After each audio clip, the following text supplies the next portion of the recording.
Morning, everybody. Glad you could join me on Wednesday. And this is our third part of our Passion series. We're going to do this every day through Saturday, just going over the week and letting God speak to us. Today, I want to read to you out of Mark chapter 14, a very familiar incident in the life of Jesus, one that's been talked about and preached about a lot. And I just want to share with you from there. Now, Jesus had went into the house of we believe, Mary and Martha and Lazarus and at Bethany that week. And he was sitting at a table. And there was a lady who came and who anointed him with a very precious ointment. And she anointed him. And then some of his own disciples became indignant, and they were trying to say, what's going on here? He could have took that money and done different things with it. But let's look at verse number 4 and start from right there. There were some who said to themselves indignantly, why was this ointment wasted like that? For this ointment could have been sold for more than 300 denarii and given to the poor, and they scolded her. But Jesus said, leave her alone. In other words, stop picking on her. Why do you trouble her? She has done a beautiful thing to me.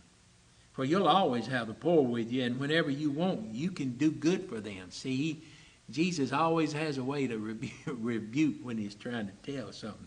He said, why don't you take your money and do that? But you will not always have me. Now I want you to see what he says here. She has done what she could. She has anointed my body beforehand for burial. See what he's saying? He kept telling them this, but it wasn't sinking in. And he says, and truly I say to you, wherever the gospel is proclaimed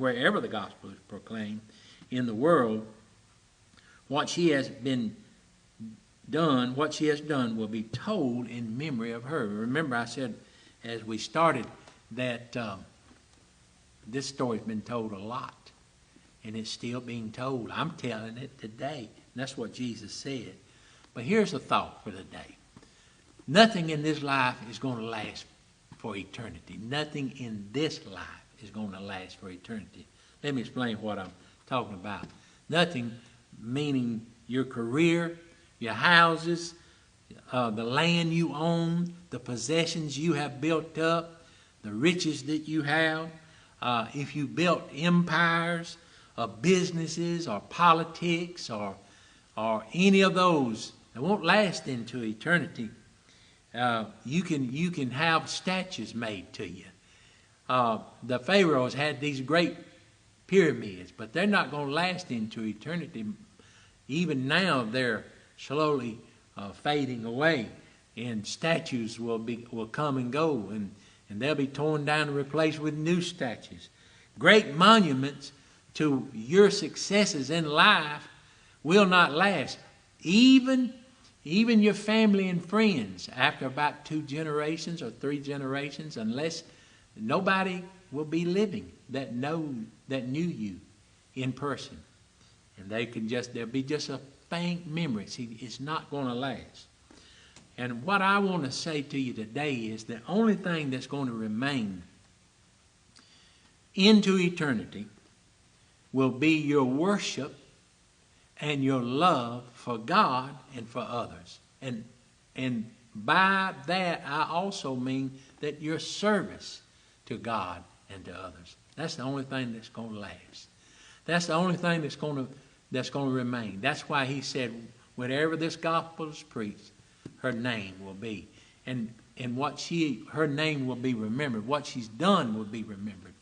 And what you have done for the Lord as far as loving him, worshiping him, and serving other people because you love him, that's what's going to last. So, we talked yesterday about seeking first the kingdom of God. And that means just getting your priorities correct, getting your priorities straight, doing what is important.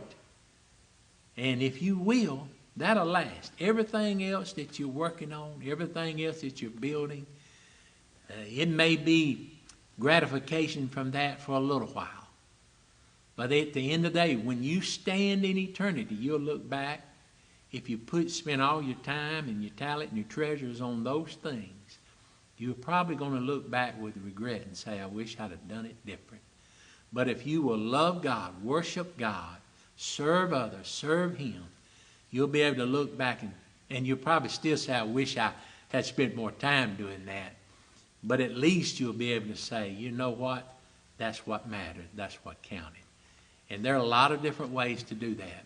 So I just wanted to leave you with that thought today. And I hope you're having a great week. We're in the middle of the week now. Tomorrow's Thursday, and then Friday, Saturday we'll be doing these together. And so just wanted to give you a word of encouragement today. I want to tell you too that I love you, and I'm praying for you, and I hope that you just have a great day today. God bless you.